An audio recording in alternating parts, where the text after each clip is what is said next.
বিসমিল্লাহির রহমানির রহিম। সবুজে মুরা চা বাগান, প্রকৃতির অপার সৌন্দর্য। প্রকৃতির মাঝে এক অনন্য শান্তির নাম চা বাগান। সবুজে ঢাকা বিস্তীর্ণ প্রান্তর, সারি সারি চা গাছ, আর তার মাঝ দিয়ে বয়ে যাওয়া শীতল বাতাস, সব মিলে এক অপরূপ দৃশ্যের সৃষ্টি করে। যারা একবার চা বাগানে গেছেন তারা জানেন ওই সৌন্দর্য কতটা মুগ্ধকর এবং প্রশান্তিদায়ক। চা বাগান যেন প্রকৃতির এক জীবন্ত চাদর, যেখানে সবুজের সমারোহ মনকে করে তোলে সতেজ। পাখির ডাক, হালকা বাতাস আর নিস্তব্ধ পরিবেশ মানুষের ক্লান্ত মনকে এনে দেয় গভীর স্বস্তি। অনেকের কাছেই এটি শুধু একটি কৃষি ক্ষেত্র নয়, বরং এক ধরনের মানসিক প্রশান্তির জায়গা। এ যেন সৃষ্টিকর্তার এক অপূর্ব কুদরত। এই ছোট ছোট চা পাতার মধ্যেই লুকিয়ে আছে এক বিশাল সম্ভাবনা।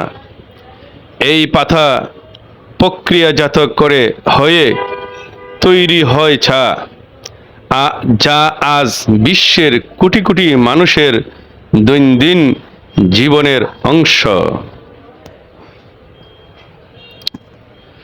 বাংলাদেশ সহ বিশ্বের বিভিন্ন দেশে চা শিল্প অর্থনীতিতে গুরুত্বপূর্ণ ভূমিকা রাখছে।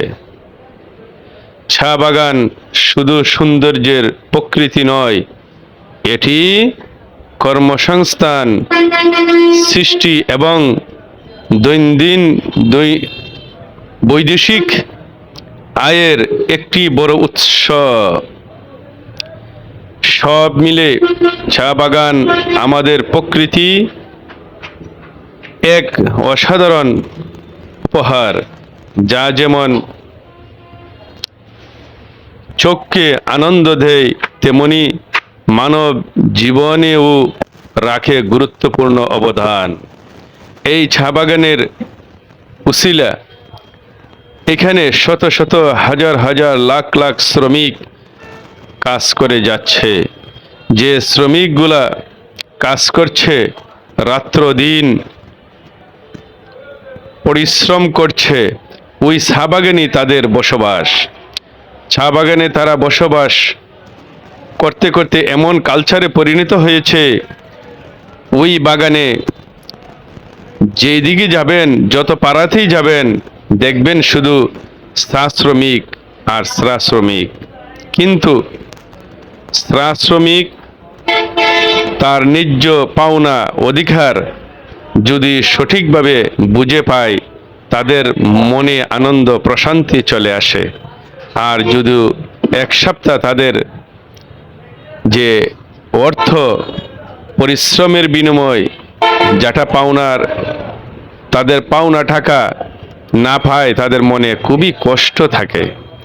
আমরা অধিকাংশ চা শ্রমিকের সাথে কথা বলে দেখেছি, তারা যতটুকুই ততটুকু ওই পরিবেশের মধ্যেই তারা থাকতে শান্তি বোধ করে, এবং তারা ওই পরিবেশে থাকতে থাকতে এমন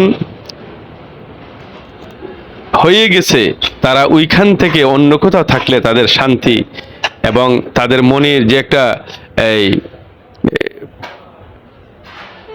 ভাবনা, এটা অন্য জায়গায় কোথাও গেলে তাদের কাছে ভালো লাগে না। যাই হোক, ধন্যবাদ। ভিডিওটা ভালো লাগলে শেয়ার করবেন, কমেন্টস করবেন কে